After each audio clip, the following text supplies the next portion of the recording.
Hello everyone and welcome to my second lesson here on learning how to play the guitar. My name's Kirby and thanks for joining me here. I want to go over a couple things today. Just some basic stuff. Again, this is geared towards the beginner guitar player, but some of you folks who have been playing for a while, you might pick up a few pointers here. But anyway, I want to talk a little bit today about the family of 3 chords, and I'll share some of those with you if you haven't figured it out. Some of you, like I said, will already know what I'm talking about before I get there, but bear with me, you'll hopefully learn a few things today. I'm going to also introduce something called drop D tuning as an alternative, and I want to show you why I use that.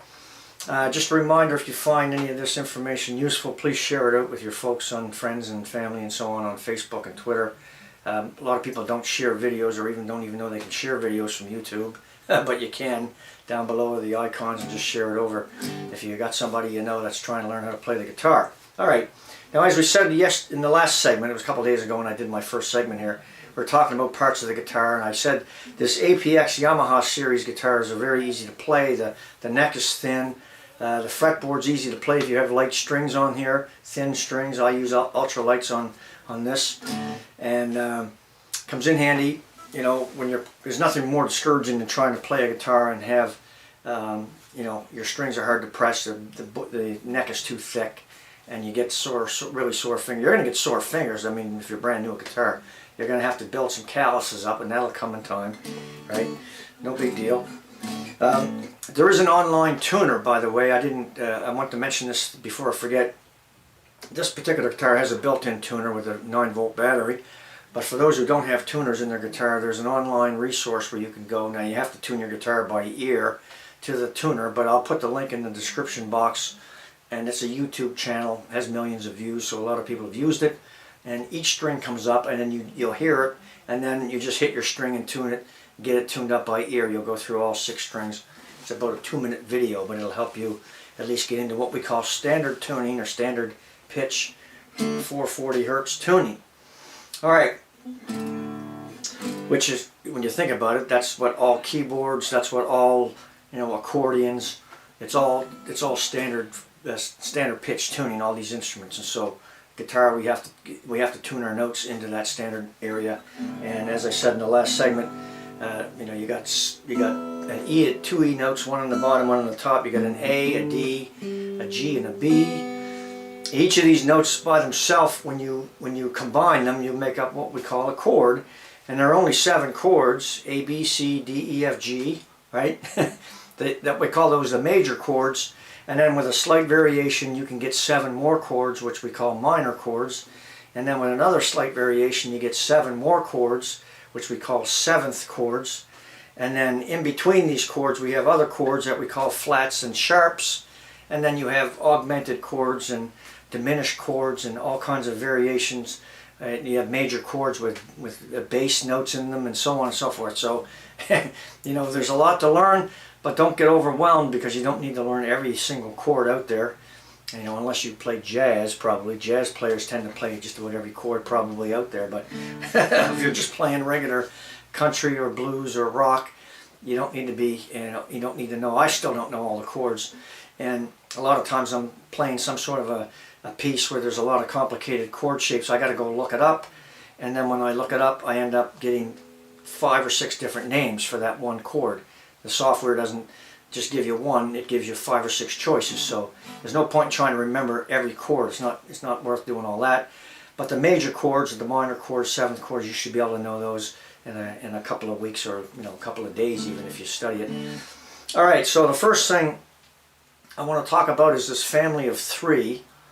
And the family of 3 is basically, when I talk about old country, or even in some cases blues is another example, or even folk songs like, you know, John Prine or John Denver, a lot of the songs are built around a 3-chord structure.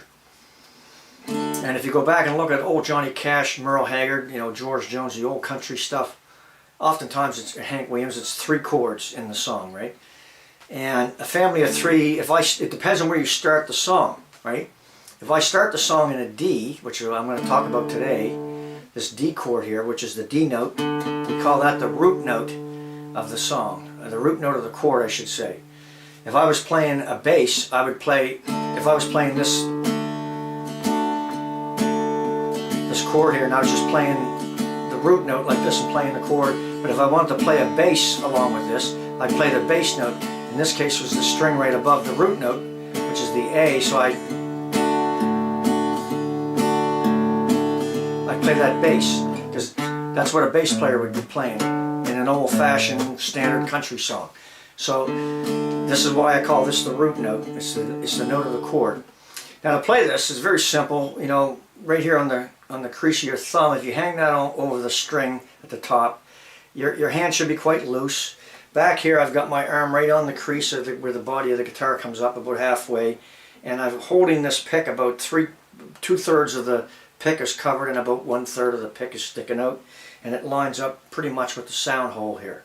Okay, and so by hanging my thumb here, and the shape of this guitar, the neck being so thin, my hands being what they are, you know, it's fairly easy to find these notes here for this D chord, which is this bottom string here, the B string next to it right here on the 3rd fret, and then the G string right here on the 2nd fret. So this one is in between these two here, okay? And then you have the root note, which is the D. Now, if I were to play this, and I'm sure you've heard this before, right?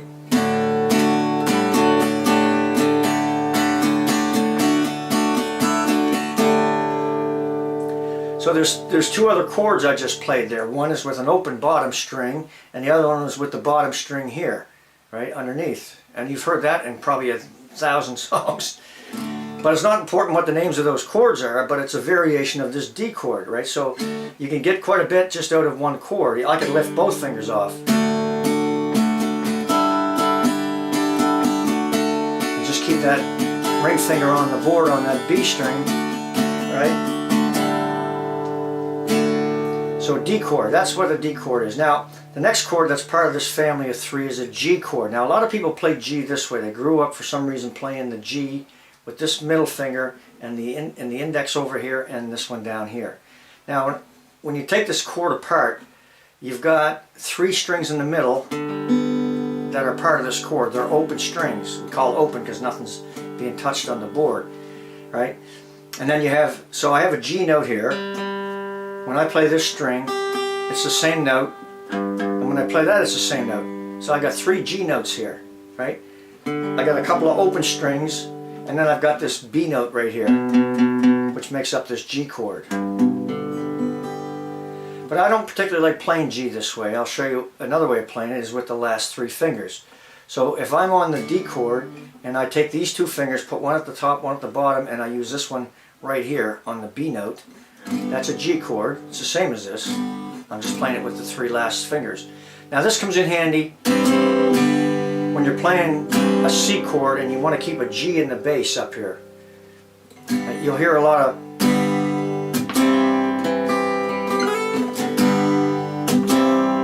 anybody know what the name of that is? It's father and son for sure. Anyway, so I've always, I mean, there's a place for this kind of a G, and it comes in handy when you're playing the 2 bottom strings. We've heard that in a lot of songs, right? These 2 bottom notes, and that's where the G chord formation this way. So I'm not saying don't learn G this way, but you should also learn it with the last 3 fingers because it'll come in handy when you're playing a song where there's a C chord and you need to keep this G in the bass up here. We call it C/G, which means C chord with a G in the bass. All right, but we won't get into that. I don't want to get into it. I just want to stick with these couple of chords here for now. But just as I'm not trying to get into theory here. This is just part of what you'll learn as you go along. Because I don't have any music theory. I don't read music.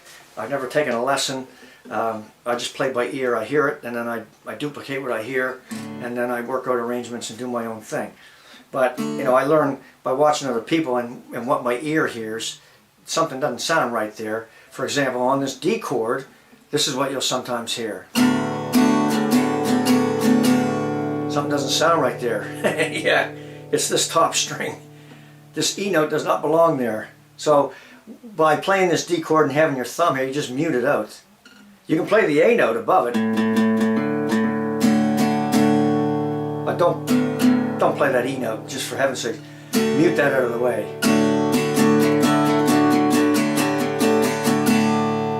Alright? Play your G chord this way if you want, get into the habit. Now, what you can do as an exercise is just lay your fingers on the strings and then just change back and forth like this without even playing anything, just to get it in your subconscious mind that this is where these fingers have to go. You can sit there for 2 or 3 minutes and just do that, and eventually you'll feel it. It'll feel like, okay, I know exactly where I'm at here. I know where I'm going to the top string here. And then, of course, then you want to play the notes. You're going to push on the strings to get the notes to ring. But this D chord, or this G chord right here, because I've got these three strings open, it's part of the G chord, so technically I'm playing a G chord right there. I'll show you that in a second. Alright, and then the other chord that's part of this group of 3 is the A chord. Now, this is on the 2nd fret. You have your A note, which is your root note. Remember, the D here is the root note of this chord. This G up here is the root note of the G chord. And the A, that A string, is the root note of the A chord. And you can play the 3 strings underneath on this 2nd fret right here. We call these frets, these little spaces. And a lot of people will do it with 3 fingers. Some people will do it with 2 fingers. They bend their finger somehow, and I can never figure out how somebody does an A chord that way, but they do. But oftentimes you can just do it with an index finger. Just lay it across there, but don't play the bottom string if you don't really think you need it. A lot of times I play the A and I don't even play this bottom string. Especially if I'm playing rock and roll or blues, I don't need that bottom string ring in there. So I'll just index that, and I'll strum down over all 6, but I've got my finger underneath the bottom string here because I don't want that. That's a different chord. But if I mute that out of the way, I got my A chord. Right? So D chord without this ringing E note at the top, G chord, and A chord.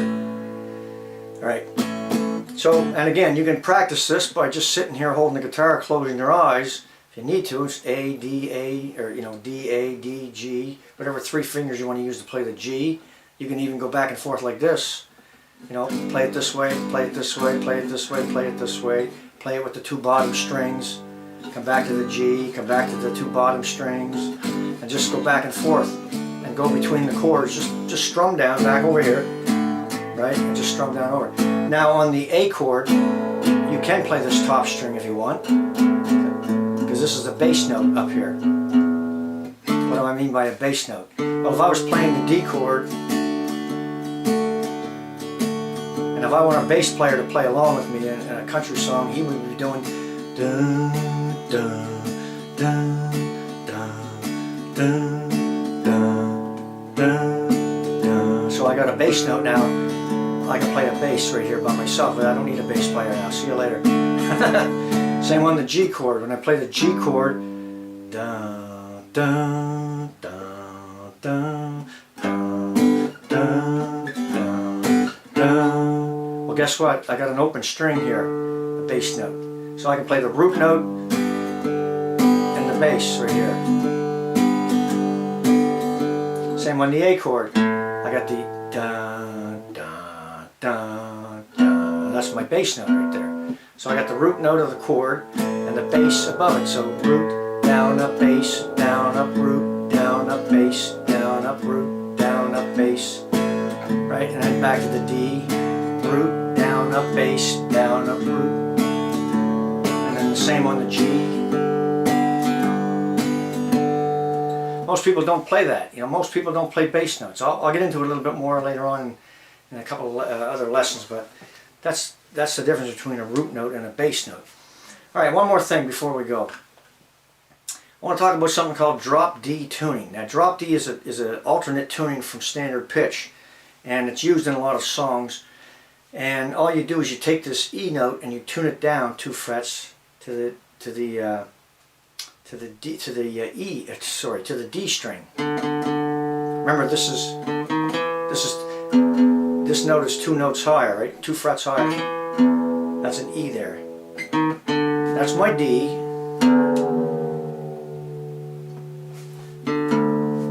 Now, if you need to check it with a tuner. Now I can play the D chord. I can play that top string. Remember, before I couldn't because it was an E note. It didn't sound right. But now I can play all 6 strings. Now, see if you've heard this before.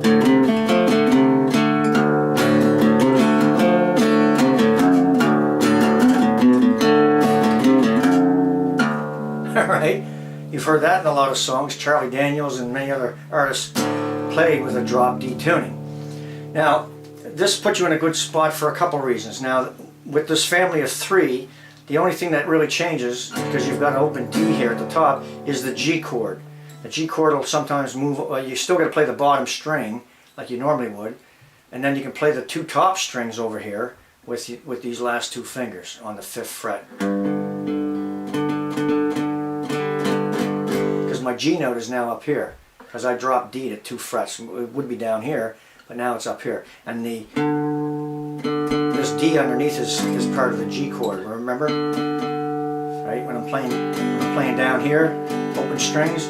So these 2 notes are now part of the G chord. So with a drop D tuning, my G can look like this. And I've got my 3 chords. My A chord, I would probably want to mute out this top string, because that's D. That doesn't sound right. But if there's my root note, my bass note back, A, and there's my E, right? If I want to do that, I can, right? But typically I'll mute that out of the way. Now, so with blues, for example, you've heard, you know, the blues songs, and they tend to have that same kind of chord progression, right? It's a root, and then it's what I call 5/7, root 5/7. So root is the D, 5 frets up, 1, 2, 3, 4, 5 is my G, right? Is my G string, so it's a G, and then 7, 2 more frets, is my A. So if I'm in D and I'm playing a G, that's 5 notes higher, and an A, that's 2. That's so root 5/7, root 5/7. If I was in a G, just as an example here, this would be my root. 5 up from there would be C, and 7 would be a D. So now I'm playing a G, C, and a D, right? If I was in E, if I start in E, the root 5/7 is A and B, or B7 in a lot of cases. If I'm in C, don't memorize this, but I'm just saying, depending on where you start is going to tell you what the other 2 chords are. If you're playing a specific song and you're trying to transpose it into a different key, right? If I'm playing in G, C, and a D, and I find this too low and I don't have a capo and I have to move it up to an A, what would be the other 2 chords? Well, it would be a D and A, D, and an E would be the root 5/7, right? So that's just something that is a little, I guess it's a little piece of theory, but it'll come after a while. You won't even think about it. All right, now let me show you how easy this is with just a drop D tuning here. If we were to do a little bit of blues with 3 chords, the D, the G, and the A, and I've got drop D here. Now I can do it without drop D, but let me just show you with drop D.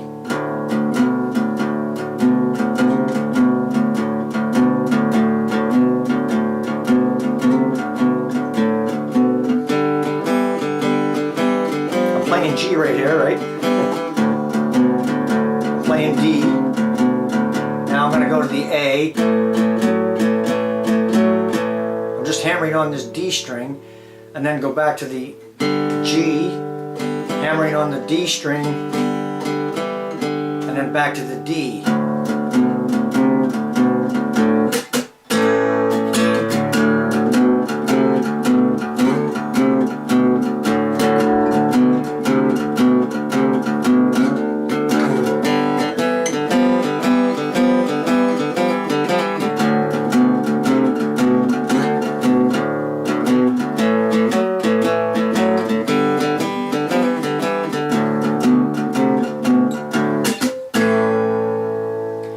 Easy was that, right? I'm using one finger, I'm playing a D chord with drop D, I'm playing a G, and I'm not really changing. Now normally I would play the G this way, and I would jump down. If I want a fuller sound, I could play the full chord here, right?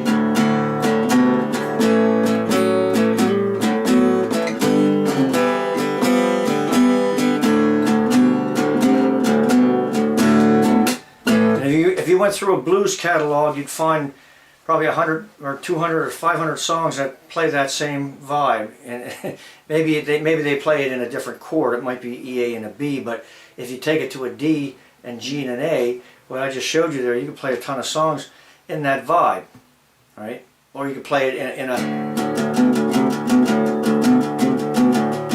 rock and roll.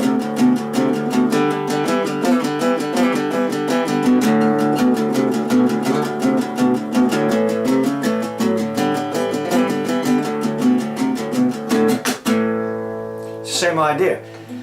Or if I was playing country, I could play a country strum and use the same thing. But I got this drop D. Now, if I didn't have drop D,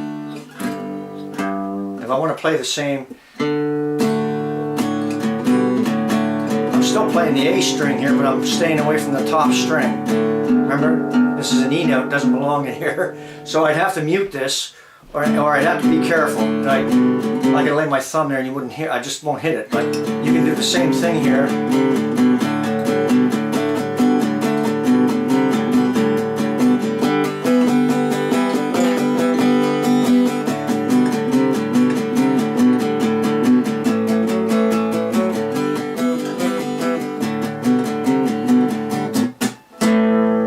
All right.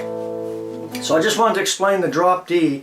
I don't go into alternate tunings in my tutorials on lessons outside of that. That's as far as I go with any alternate tuning. It's a simple 2-fret twist to get this E string into a D note so I can play all 6 strings. My G chord changes to this and my A stays the same, and I mute that out of the way.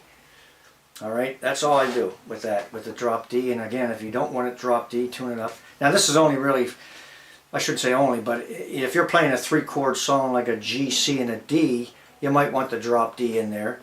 And a lot of songs that start in the key of D, you might really want the drop D in there. Really look at that and see if you can blend it in. But as I said,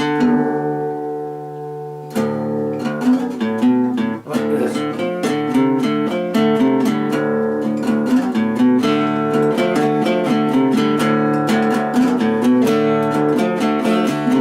There's a lot of songs that have that in it. And so it's obvious to me when I hear a song, oh, that's drop D, and I'll go right to it. Because it's, you know, it stands right out. It's like that little sus D on the bottom with that baby finger. That's in a million songs as well. Alright, so there's a little bit to chew on for the next couple of days. The D chord, G chord, a couple of different ways you can play it. 2 bottom strings or with the last 3 fingers. The A chord this way or the A chord this way. A little bit of on drop D and what you can do. And just mess around with learning where these fingers go without even pressing on the strings. You can always just look and check. But it's, you know, you don't want to be doing this every time you play the guitar. And you want to be able to take your eyes off and feel where you are on the strings. And that little 3-chord sequence, so you can play 1,000 songs probably with that. Alright, so if you found this information useful or helpful in any way, give it a like or something, give it a share. Maybe pass it around on your Facebook page or your Twitter account. And there's share buttons on YouTube videos. A lot of people either don't know about it or they don't share. The thing is with Facebook, if you're sharing a video on Facebook on your news feed, I guess, if the person sees it, when they click on it, they actually come over to YouTube. They don't. It's not like you're uploading a video on Facebook. Anybody that's used to using Facebook, anytime you share something from this platform to one of those social media, they're going to click. If they click at all, they'll come over here. They'll have to come back to the YouTube. It doesn't put the video on that platform, but there are share buttons there for different social medias, so you can go ahead and pass this around if it's of any use. The next lesson, we'll talk a little more about some other strumming patterns with country. We'll introduce a few more chords here, and we'll talk about a few other little tips and strategies that will hopefully get you out of the gate. So, and for those with brand new, as I said, if you missed the last lesson, you want a nice thin neck. If you have a guitar with a nice thin neck and light strings on your guitar, as light as you can get, to try it, because it's much easier. It's like an electric guitar as opposed to some heavy, thick strings on acoustics that really hurt your fingers. I mean, you can go in and ask somebody at the store, what's the lightest gauge of string you have for acoustics? These are ultra lights by Gibson that I use on this. This is as light as you can get, and it feels like an electric guitar in some cases. It's very easy to press, very easy on the fingers for learning, and I highly recommend. A couple $100 guitars is all these are. Alright, so not a big investment. Take all that income tax money you're getting back and go spend it on a new guitar. Alright folks, we'll leave it there and we'll talk to you in the next lesson.